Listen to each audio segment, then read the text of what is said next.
आप सभी को मेरा राम राम। आज का दिन बहुत पवित्र दिन है। आज 5 अगस्त 2020 के दिन अयोध्या में भगवान श्री राम के मंदिर का शिलान्यास भारत के प्रधानमंत्री नरेंद्र मोदी जी के कर कमलों से संपन्न हुआ। सदियों से विवादित यह काम, यह पवित्र काम इंसान के न्यायालय तक गया और भगवान की जीत हुई इंसान के न्यायालय में। ये कलयुग है, कुछ भी हो सकता है।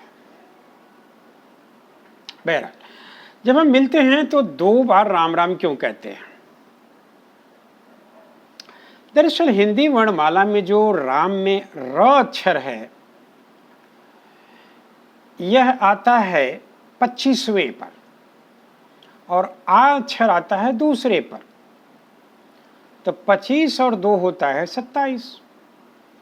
म अक्षर आता है 27वें पर, तो 27 और 27 मिलकर के 54 बनता है। तो राम और राम जब 2 बार कहेंगे तो 54 दूनी 108 होता है। इस प्रकार भारतीय सनातन में जो 108 का अंक है वो बड़ा शुभ माना गया है। कोई भी मन का की माला 108 दाने के बनते हैं।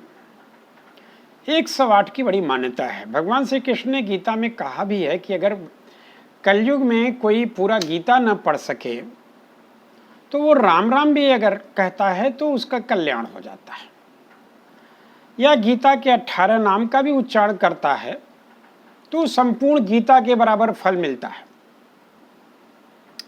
जैसे गंगा, गीता, च गायत्री, सीता, सत्या, सरस्वती, ब्रह्मा विद्या, ब्रह्मा बल्ली, त्रिसंध्या, मुक्त गेहनी, अर्धमात्रा, चिदानंदा, भवध्वनि, भवनाशनी, वेदत्रयी, परानंता, तत्वार्थ ज्ञान मंजरी। ये है गीता के 18 नाम, जो भगवान श्री कृष्ण ने कहा कि यदि आप पढ़ लेते हैं तो संपूर्ण गीता पढ़ने के बराबर फल मिलता है। तो कलयुग में गणेश जी की तरह ही माता पिता की परिक्रमा करके पूरी पृथ्वी की परिक्रमा का एक अवधारणा है और लोग राम राम कह करके अपनी मोक्ष प्राप्ति का एक साधन बनाते हैं। बहरहाल, हम पाते हैं कि भगवान श्री कृष्ण के इस उद्बोधन का आज भी उतना महत्व है जितना उन्होंने आगामी कलयुग को स्मरण करके कही थी। लेकिन हम बात करते हैं श्री राम की। श्री राम अपने कुल वंश में 64वें पीढ़ी में पैदा हुए थे। ये उस महान कुल वंश के थे जिसमें मनु का उल्लेख होता है, इक्ष्वाकु का उल्लेख होता है, राजा हरिश्चंद्र का उल्लेख होता है, जिन्होंने सपने में सुनी हुई दान कि मैंने अपनी सारा राजपाट दान कर दिया, सपने में अगर उन्होंने सुना तो उसे हकीकत कर दिया। यहाँ तक कि इतने सत्यवादी थे कि अपने पुत्र के मरने पर भी अपनी पत्नी से टैक्स लेते हैं और टैक्स नहीं रहता तो उसके साड़ी का आंचल का एक टुकड़ा फाड़ करके तब लेते हैं जब वो खुद को डोम के हाथ बेच करके एक शमशान पर काम करते थे। तो इतने बड़े बड़े महात्मा और इतने बड़े बड़े सन्यासी, इतने बड़े बड़े हमारे धर्म के दार्शनिक पंडित सब भारत देश में पैदा हुए और इसी कुल में पैदा हुए। आइए एक भागीरथ का भी नाम लेते हैं, जिन्होंने गंगा को धरती पर उतारा। और किसी देश में गंगा नहीं बहती, गंगा हमारी माँ है। गंगा गंगोत्री से चल करके पूरे उत्तर भारत सोते हुए ब्रह्मपुत्र में जाकर मिलती है। गंगा पर इतने शहर हैं, गंगा पर इतने श्लोक हैं, गंगा पर इतने सांस्कृतिक कार्यक्रम हैं कि वे अलग ही एक वीडियो बन जाएगा। लेकिन आज हम श्री राम की तरफ ही अपनी बात रखेंगे। इसी कुल में भागीरथ के बाद लंबे एक राजा दिलीप और तमाम राजाओं की एक लिस्ट मिलती है। बाद में हम रघु को पाते हैं, अज को पाते हैं, दशरथ जी को पाते हैं, उनके बाद भगवान श्री राम को पाते हैं।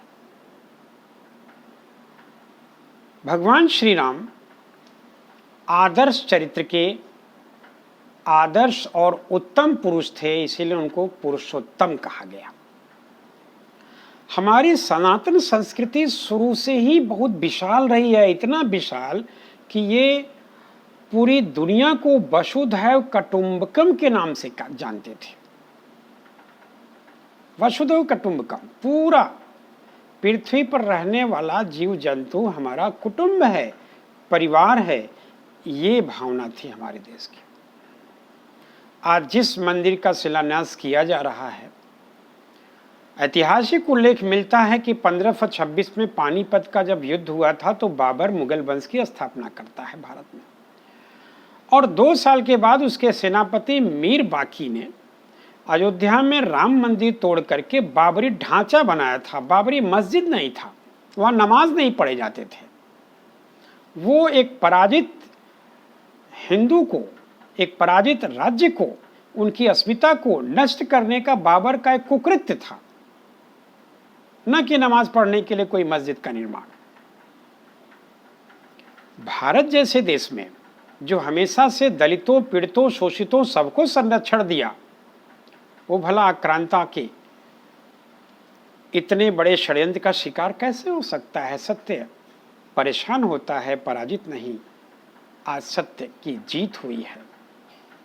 492 साल तक सत्य पराजित रहा, परेशान रहा, लेकिन पराजित नहीं हुआ। एक और उदाहरण लेते हैं। कुछ 100 साल पहले कि जब सीरिया में कैथोलिक चर्च के ईसाइयों को प्रताड़ित किया गया तो भारत में आए थे, और जब भारत में आए तो भारतीयों में हिंदू राजा ने उन्हें केरल में बसाया। आज भी केरल के ईसाई अपने को सीरियाई ईसाई कहते हैं। एक 8वीं शताब्दी का भी उल्लेख लेते हैं, जब ईरान में इस्लाम जिहादियों के द्वारा प्रताड़ित किए गए पारसी लोग भारत में शरण मांगने आए तो उन्हें गुजरात के हिंदू राजा ने शरण दिया पारसियों को। आज भी इजराइल के प्रधानमंत्री नेतन्याहू ने भी इसका उल्लेख किया कि भारत पारसियों का संरक्षक देश है। भारत के प्रति उन्होंने अपनी कृतज्ञता भी व्यक्त की।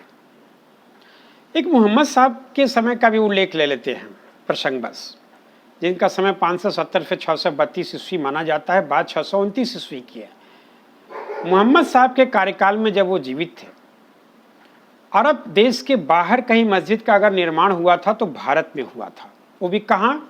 दक्षिण भारत में, केरला में, कुंडुगुल्लूर बंदरगाह के तट पर। और उस मस्जिद का नाम क्या है जानते हैं? उस मस्जिद का नाम है चेना पुंजू जुमा। और इस तरह से देखा जाए तो इसे एक प्रचलित नाम चेरामन जुमा के नाम से भी जानते हैं। ये मस्जिद अब बनवाने वाला कौन था? हिंदू राजा पेरुमल भास्कर रवि वर्मा जी ने बनवाया था। तो भारत जैसे सहिष्णु देश, भारत जैसे स्वाभिमानी और सनातनी देश में भगवान श्री राम के चरित्र का ही छाप है। भगवान श्री राम, जैसा कि भक्ति काल में इन पर काफ़ी कुछ लिखा गया, भक्ति काल ही था जो कि सगुण और निर्गुण में बटा। निर्गुण में भी कबीरदास जी राम के अनुयायी थे, उनके राम ब्रह्म थे, भगवान श्री दशरथ के राम नहीं थे, लेकिन उन्होंने अपने गुरु रामानंद से राम की शिक्षा ली थी। सजीव के तुलसीदास जी थे जिन्होंने रामचरितमानस की रचना की, लेकिन उसका उद्बोधन उन्होंने काग से कराया, जो पक्षियों में सबसे निम्न होता है, किसी हंस या मोर से नहीं। तो राम का चरित्र अपने आप में राजा के रूप में नहीं है, वंशावली के रूप में नहीं है, एक आदर्श पुरुष के रूप में है। वो कर्तव्य परायण हैं, ये सीख उनसे मिलता है। उनके संकट के दिनों में कौन कौन काम आया? निषाद काम आए, केवट काम आए, भील काम आए, किरात काम आए, जंगली आदिमानव काम आए, भालू आए, बानर आए, गिलहरी आए, गिद्ध पक्षी आए, भिलनी आई, ये सारे लोग जंगल के आदिवासी और वनवासी लोग आए, कोई राजा महाराजा नहीं आए थे। ये किस बात का प्रतीक है कि उनके आचरण मनुष्य के लिए, हम मानव के लिए एक प्रेरणा स्रोत है, कोई ऊंच नीच नहीं है।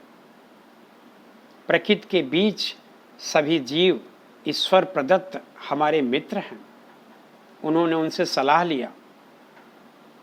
वो महिलाओं की बड़ी सम्मान करते थे। सीता के हरण करने वाले रावण की वध किए, लंका को नाश किया। नारी यानी कि सुग्रीव की पत्नी का हरण करने वाले बाली का वध किया। प्रेम में पागल भिलनी के जूठे बेर को खाए। वो महिलाओं के सम्मान के भी प्रतीक थे। आदर्श पुरुष हैं, न्यायप्रिय हैं और प्रजा की बात सुनकर के अपनी सीता मैया को उन्होंने त्याग दिया प्रजा के लिए, जानते हुए कि वो निर्दोष है। तो यानी कि भगवान राम का जो चरित्र है ये वास्तव में हमारे लिए प्रेरणा स्रोत है।